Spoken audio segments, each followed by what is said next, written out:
Señora Cañizares. Gracias, presidente. Señorías, buenos días. Miren, legislar es emprender un camino intelectual que parte de la identificación de una demanda social.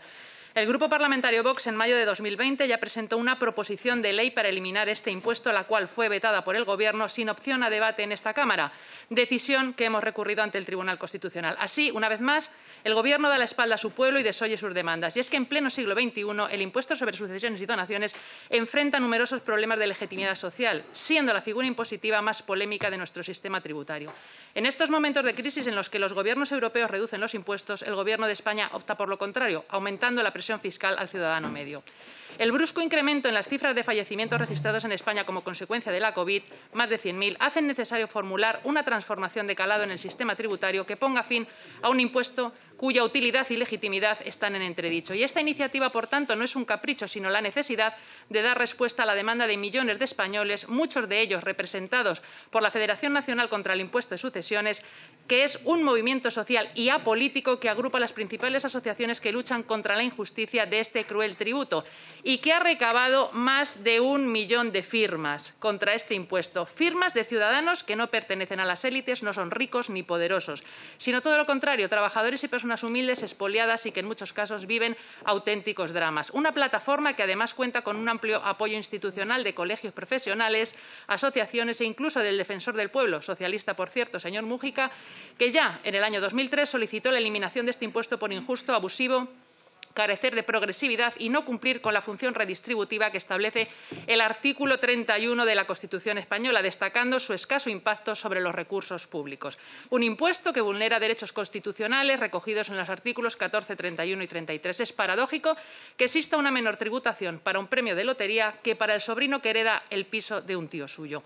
El texto de nuestra iniciativa, por tanto, esgrime al menos 8 razones que justifican la abrogación de este tributo. Genera desigualdad, no atiende al principio de progresividad, no contribuye a la redistribución de la riqueza, desincentiva el ahorro en las familias, supone una mínima aportación a los recursos públicos, provoca renuncia a herencias y, por último, es cuestionado por las instituciones europeas, como así queda patente en la sentencia del Tribunal de Justicia de la Unión Europea de 3 de septiembre de 2014, que declaró contrario al derecho originario de la Unión Europea el régimen fiscal establecido en el impuesto de sucesiones y donaciones español, por considerarlo incompatible al principio de libre circulación de capitales, infringiendo los artículos 63 del Tratado de Funcionamiento de la Unión Europea y 40 del Acuerdo sobre el Espacio Económico Europeo. Y no obstante, de los grupos parlamentarios que defienden la pervivencia de este tributo, desoyendo la voz del pueblo, escucharemos argumentos que son falaces y que desmontaremos uno a uno. Dirán, por ejemplo, que es un impuesto que está presente en toda Europa. Mentira.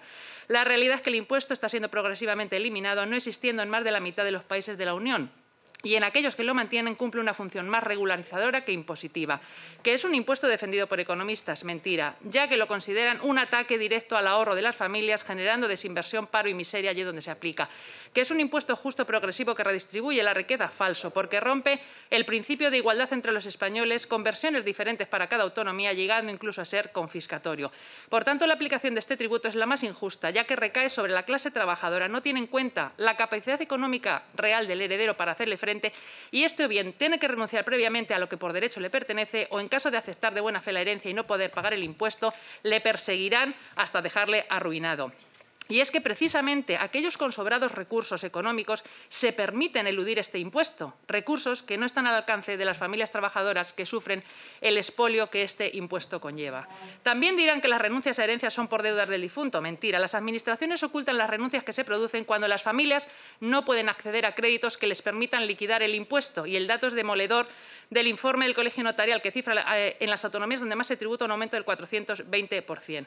Dirán que se tributa por el valor real de los bienes inmobiliarios. Este valor atribuido a los bienes objeto de tributación se determina por la Administración al margen de la realidad inmobiliaria, pese a las sentencias en su contra del Tribunal Constitucional y Supremo que cuestionan el método de cálculo utilizado en las valoraciones, un método que lleva a una sobrevaloración de los bienes, elevando exponencialmente la cuota pagada del impuesto. Y si usted no está de acuerdo, recurra a los tribunales, pero antes pase por caja y pague, pues en caso contrario le embargo su patrimonio. ¿Que sin este impuesto peligran servicios públicos? Mentira, porque se trata de un tributo con recaudación testimonial, apenas el 1% del presupuesto económico, y a pesar del bajo impacto de su recaudación sobre los ingresos, es el que más daño psicológico y dolor y dramas provoca en las familias de los españoles, arruinando sus vidas en muchos casos.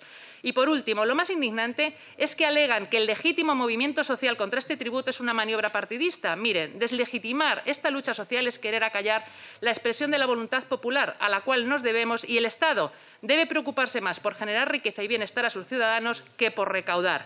Con 22 ministerios, 17 reinos de taifas y con un gasto político disparado a costa de asfixiar al ciudadano, ya es hora de recortar gastos improductivos y eliminar esta injusticia social. ¿No creen? Miren, termino. En resumen, en España existe lo que podríamos denominar una persecución fiscal.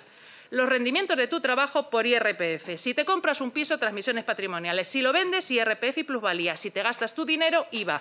Si quieres donarlo, donaciones. Si lo ahorras, patrimonio. Y al final, que ya solo te queda morirte, entonces, sucesiones. Gracias. Muchas gracias, señora Cañizares.